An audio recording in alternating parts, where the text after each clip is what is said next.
Gujarati moral story 1 રૂપિયો। એક મહાત્મા ભ્રમણ કરતા કોઈ નગરમાં થઈને જઈ રહ્યા હતા। માર્ગમાં તેને 1 રૂપિયો મળ્યો। મહાત્મા વૈરાગી અને સંતોષથી ભરેલા માણસ હતા। ભલાએ 1 રૂપિયાનું શું કરતા, આથી તેને આ રૂપિયો કોઈ દરિદ્રને આપવાના વિચાર કર્યું। ઘણા દિવસની શોધ પછી પણ તેમને કોઈ ગરીબ માણસ મળ્યો નહીં।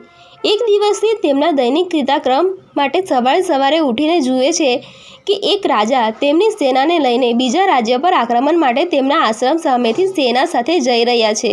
ઋષિ બહાર આવ્યા તો તેને જોઈને રાજાએ તેમની સેનાને રોકવાનો આદેશ આપ્યો અને પોતે આશીર્વાદ માટે ઋષિ પાસે જઈને આવીને બોલ્યા, મહાત્મન, હું બીજા રાજ્યને જીતવા માટે જઈ રહ્યો છું, જેથી મારું રાજ્ય વિસ્તાર થઈ શકે, આથી મને વિજયી થવાનો આશીર્વાદ આપો। તેના પર ઋષિ ખૂબ વિચાર કર્યા પછી તે 1 રૂપિયો રાજાની હથેળી પર મૂકી દીધો।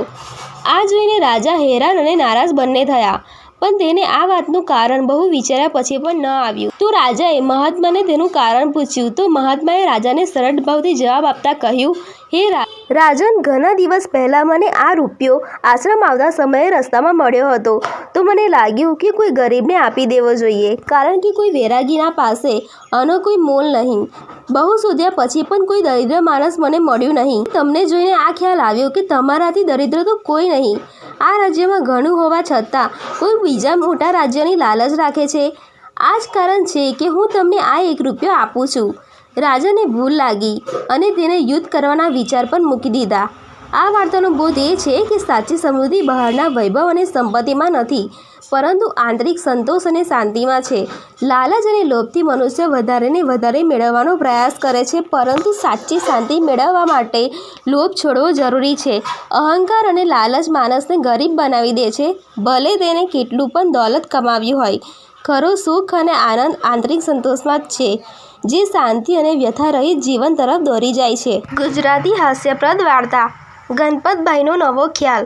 ગણપતભાઈ ખૂબ જ સાનો માણસ, પણ ક્યારેય તેમની ચાલાકી તેમની ઉપર જ ભાડે પડી જાય। એક દિવસ ગામમાં ફરતા ફરતા તેમણે એક લોટરીની જાહેરાત જોઈ, આ જ ટિકિટ ખરીદો અને લાખો રૂપિયા જીતી જાઓ। ગણપતભાઈએ વિચાર્યું, હવે તો એ લખાણ સાચું હશે, આ તક ગુમાવવી નહીં। તેમણે 50 રૂપિયાની લોટરીની ટિકિટ ખરીદી। આગળ શું થયું?